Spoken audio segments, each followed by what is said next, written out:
Well, thank you. I was just sharing with my colleagues that I feel a little emotional in this building.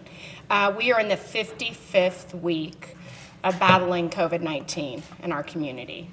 And I remember the early days of coming together, forming unified command, bringing staff in, redeploying staff to try and figure out what this challenge in our community would mean for us. And I'm happy to say that we're getting closer to getting life back to what we used to know, but we are still facing challenges due to COVID-19. And the team and I were talking about conversation in the community right now, not all of it accurate. And we realized that it would just be helpful to go through some of the most asked questions, bring in our health experts to answer them, and to also answer your questions that we might not have caught, members of the media.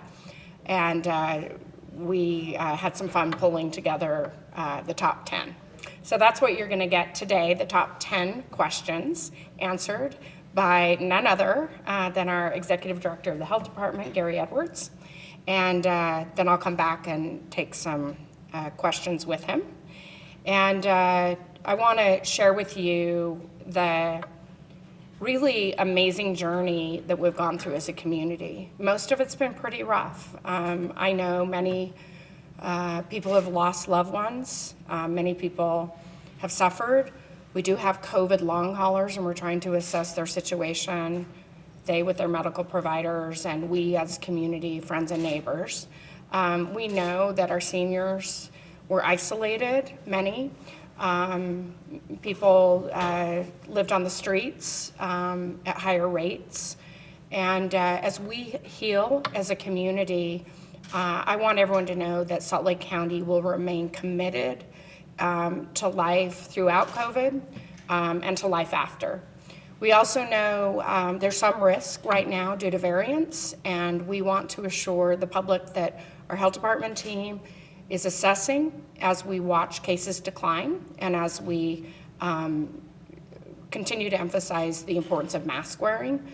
Whether it's regulated or not, we have common sense and we have information now. We had common sense in the beginning as Utahns, as Salt Lake County residents, but we certainly have more information, and the information tells us that when we're out, we should wear face coverings, especially those who have not been vaccinated, and then those of us who have, to protect just the general public for some time, just so that we can not have the level of angst and confusion in the community. So we do have some time to go, and I appreciate your attention, members of the media, to this challenge of this past year.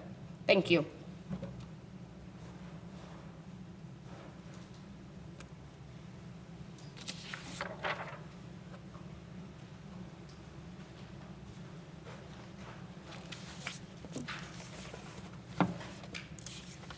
Thanks, Mayor Wilson.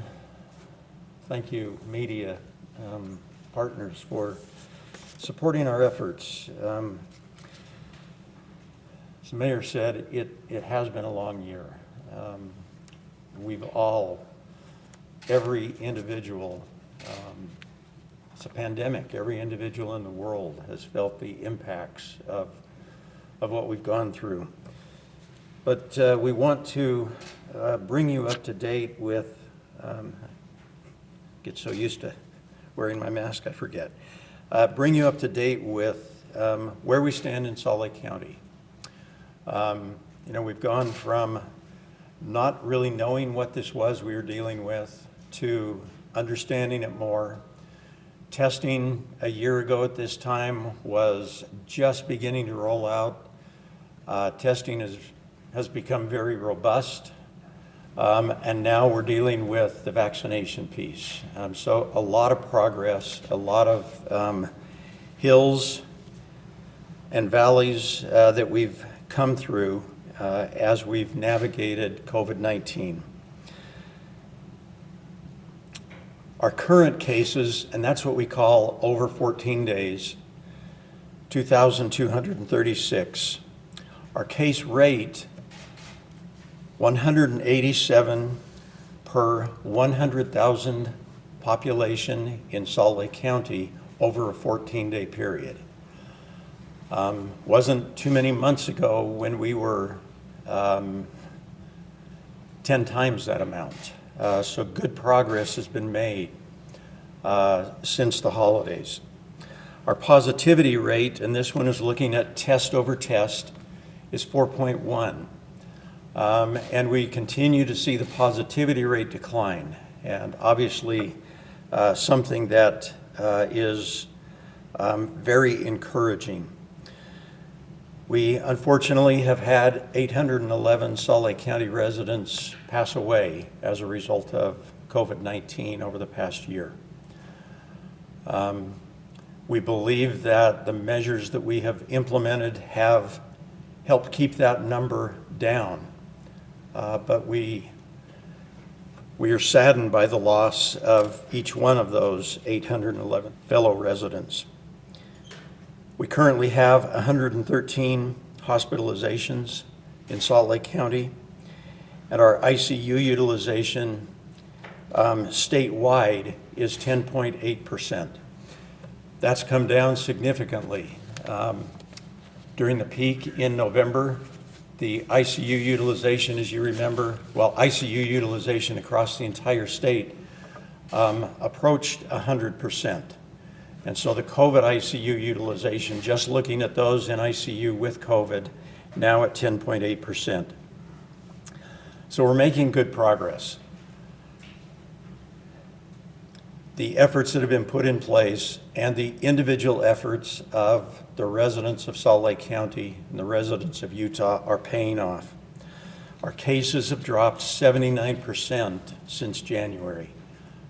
Tremendous progress. That gives us hope and optimism as we move into the summer, but we have to remember that this is not over. We still don't have an adequate proportion of the population vaccinated, and we need to continue those efforts. Our vaccination efforts continue. Over the past 3 weeks in Salt Lake County, the Salt Lake County Health Department clinics alone have vaccinated over 30,000 individuals each week. We are prepared to do more than that, even double that amount when we start receiving the vaccination. We're also grateful that we have other partners in the community. There's numerous pharmacies and health systems that are participating in vaccinating the community. And these numbers reflect all of those efforts taking place. And we're grateful that people are availing themselves to the vaccine and that providers are stepping up to help with this effort. There are,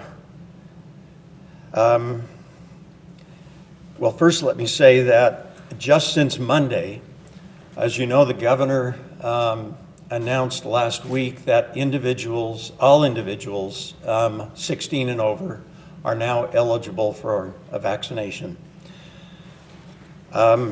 Since Monday, we have had over 31,000 individuals register for vaccination in Salt Lake County. That leaves around 17,000 open slots that we have through the end of April. The appointments are filling quickly, and we encourage individuals to take advantage of those open opportunities. As we receive more vaccine, we will be able to open more appointments. And so those wanting to make an appointment can go to Vaccinate Utah, vaccinate.utah.gov, or they can call 385-468-SHOT. They can go to vaccinefinder.org. They could go to one of the many retail pharmacies, and on Vaccine Finder, you enter your zip code, and it will pull up all of the locations within close proximity to your zip code. There's continuing questions related to Side effects of the vaccine. Most people only have mild side effects. Soreness at the injection site, and these types of illness, or these types of symptoms might include a low-grade fever, a headache, typically lasts no more than a day or two. These side effects are indications that the body is responding to the vaccine and the immune response is taking effect. We are also often asked which vaccination is the best. These are all very effective vaccines. No one is better than another, and we encourage anybody, don't worry about what vaccine it is, just take the first opportunity to be vaccinated. That is the key point. And you can see here on this slide the differences between the vaccine. One, you can be 16, as young as 16 and be vaccinated. The other two, you have to be 18 or older. One, it's a single dose. Two, it's 2 doses. One, the second dose is 21 days after. The other, it's 28 days after. It can be confusing, but none of those things make one more important than the other. We just encourage anybody, when you have the opportunity, get vaccinated. Will we need a COVID vaccination moving into the future? We're still not sure how long the immunity from the vaccination that we are currently receiving will last. It could be possible that boosters are required, I shouldn't say required, but are needed in the future. Perhaps once a year, perhaps every few years. We're still needing to learn those things. Those vaccination trials continue so that we can understand how to protect us long term.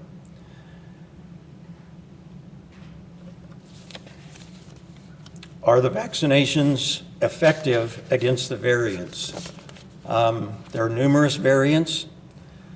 The Centers for Disease Control and Prevention reports that the antibodies that are being generated by our bodies as a result of the vaccination do recognize these variant strains of COVID-19. How long-term effective they will be against the variants, we are still learning. We still don't have large numbers of variants to be able to know how effective the vaccine is against those variants. The manufacturers are exploring whether they need to adjust the vaccine. You know, as you know, the influenza vaccinations are adjusted every year because of changes that take place in flu viruses. And so they will be evaluating the effectiveness of those COVID vaccinations against those variants moving forward. Can children be vaccinated? Well, children 16, 17, 18, yes, they can be vaccinated. There is still not a vaccination approved for anybody under the age of 16. We hope that by the beginning of the next school year, at least a portion of that cohort of 0 to 16, that there will be a vaccination that will be approved for them. Whether it will accomplish that whole cohort or not, we don't know. We anticipate that with the efforts that are taking place, perhaps 12 to 18-year-olds first, and then the younger cohort later in the year or into 2022.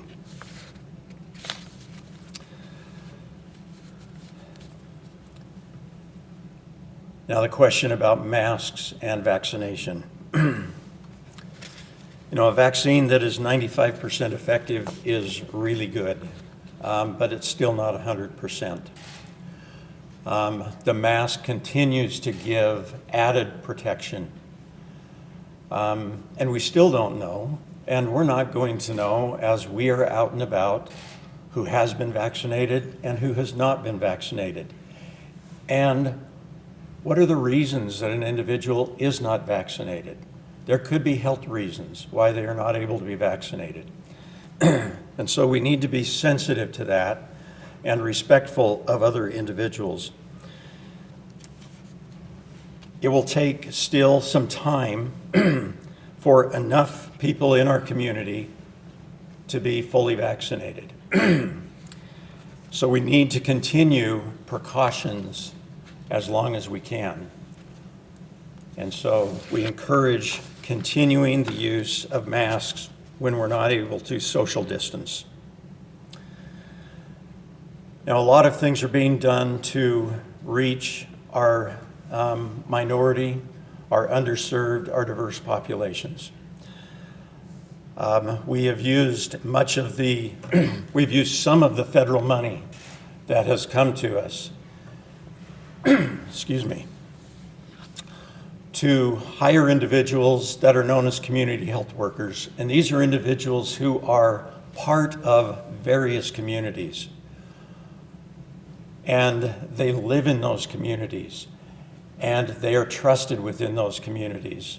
And so these individuals we work closely with, provide them with information that they can be the trusted voice within their community. We are providing outreach clinics to zip codes that are lagging behind in the proportion of their population being vaccinated. We are also having outreach clinics for various minority populations who are lagging behind in vaccination, trying to get them keeping at the same rate. As you all know, the minority communities in our population and some of our zip codes have been harder hit with the virus. We want to make sure that they are having good opportunity for vaccination, and so we are taking opportunities to them in their communities. And then in Salt Lake County, the health department, we have some mobile clinics. There are also other partners that are doing mobile, and so being able to go to an area and set up for a couple of days and vaccinate a number of people, and then mobile enough to go to another clinic. So these are the efforts that are taking place to make sure that our minority communities, our underserved populations, have ready access to the vaccination. With that, I will turn it back over to the mayor. I will send these slides to all of your assignment desks and everything, so you'll have the original version as well.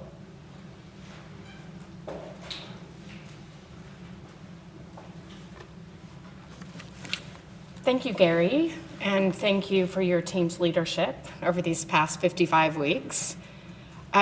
Clearly, Salt Lake County's made tremendous strides over this past year, and we want to, of course, continue to make progress until we can take the dashboards down and until we're at the point where COVID cases can be simply addressed through the health system and through our traditional health department means and methods. And while there's light at the end of the tunnel, we need the community's help. We need our residents' help. As Gary mentioned, continuing to wear face masks and continuing to take the virus seriously. Also, all adults are now eligible for the vaccine, and we have appointments, so sign up. We outlined where you can do that today, and we want you to remember that this is our shot. It's our shot as a community to be healthy and to get beyond what's been an incredibly challenging more than a year now. So again, take the vaccine that's available to you. We don't need to be vaccine shopping. The sooner we can do that, the sooner we get to herd immunity. And we are continuing to cheer on our manufacturers and our federal government and our partners as we wait for supply. And we're asking for patience during that time as well. So Gary and I are now here to take any of your questions. Ben? Mayor, given that some of the metrics that are on the dashboard, they're showing that we potentially are already meeting things that the state legislature has determined could lift health restrictions, your thoughts that that potentially means that all health restrictions go away? So the bill that was passed late in the session is a complex bill. And what it does do is allow the health department, working with the legislative bodies of counties, to impose a mask mandate following April 10th. So I have had conversations with our county council, and they are prepared to review data closer to that date and make a determination. I will make a recommendation to the council along with Gary at that time. Are you inclined to seek a mask mandate again? You know, I think we would want our county residents, as Gary mentioned, to wear masks when they're out until we have herd immunity. So whether at that time the recommendation is to impose a requirement or to urge businesses and others to individually impose, will to BD. We're gonna wait and see. I will say that it's really been a rough year. It's been a rough political year. It's been a rough year for health. It's been a rough year for our families and our businesses. And what I don't want to do is stir things up. What I'd like is the community to understand in the early days of COVID, there was so much unknown. We do know a lot. We know that the mask continues to be effective, and that by wearing the mask, we can get closer to herd immunity. And that's our goal.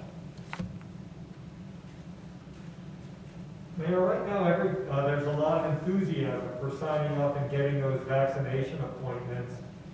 Do you have surveys or polling that indicates how many folks may not want to get the vaccine, and at what point that may slow down? The eagerness to sign up may slow down, and you may be having a campaign to encourage people to get out and get vaccinated.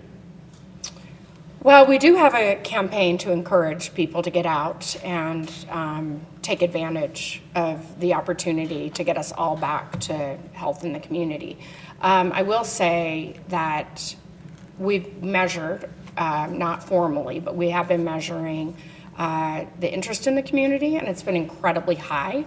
We saw surprising rates with our 70-plus population and hit our goals sooner than anticipated. So our hope is that as we continue on, we'll continue to see the same high rates of people receiving the vaccine that we did for those earlier populations. And one of the great things about the vaccine being available to all adults is we don't have to cherry pick families, adults and families. You know, people can come together as long as they're over 16 and receive the vaccine. And that process really helps us, especially with diverse communities, people that might be working odd hours, and some of our community members that for whatever reason are a little harder to reach. Do you have any further thoughts on that, Gary? No. I did want to ask, Mayor, you brought up the issue of people sort of vaccine shopping. And I wanted to ask Director Edwards, is that becoming an increasing problem where, you know, hey, I signed up, but my appointment's not until April 28th, and I look again and I can find one maybe earlier. You know, what is the issue of vaccine shopping? Is that an issue? Is that a problem? Is that okay? Where do you feel on that? The problem that it creates for us is many of those individuals who are shopping do not cancel their appointment. And so we will have, 6,000 appointments scheduled during the day at our various clinics. And at the end of the day, we might have 600 appointments, 600 doses that went unused that day. Now, that doesn't mean that they were wasted. We only pull doses out as we pulled it out numerous times throughout the day. But that's 600 individuals that could have been vaccinated that day that weren't able to. That's the problem that it creates. Have you had as many as 600 then? It is not uncommon for us to have a 10%, up to a 10% no-show at our clinics. And our average no-show rate across all clinics is 3.9%. So basically get your appointment and stick to it then? Yes, unless you can cancel your appointment. But if not, then that's another day of somebody not being able to be vaccinated. Director Edwards, do you foresee there being a problem kind of following that same notion of vaccine shopping, where Johnson & Johnson takes one dose, someone looking to be vaccinated likely look at that and see that as a convenience versus the other doses, the other vaccines? What would be your advice to those that are thinking, I want the single dose, and maybe that cannot be accommodated because we don't have enough Johnson & Johnson necessarily doses when we have 3 effective vaccines that we're giving out? It's a great question because, individuals are going to have a reason, perhaps, why they want a certain dose. My response to that is, if you're going to go somewhere to get vaccinated, try to understand what vaccine, if you are looking for a Johnson & Johnson, make sure the place you're going has Johnson & Johnson. Because even though Salt Lake County receives all 3 types of vaccine, on various days we have different products at our locations. And that's the same across the state. And there are logistical reasons why we have to do that, why we need to do that. And so we don't have all 3 types of vaccine at each location all hours that we're there, or even all days that we are there. For the Salt Lake County mass clinics, we probably won't ever have Johnson & Johnson at those locations. We will be using Pfizer and Moderna, but we know that people sometimes show up and sit down to be vaccinated and then say, I want Johnson & Johnson, and get frustrated when we have to say, that's not available here. Do you foresee that being an issue where we have Moderna and Pfizer available in Salt Lake County, but people aren't wanting those because just out of convenience or other concerns, wanting the single dose? It has already become a little bit of an issue, yes.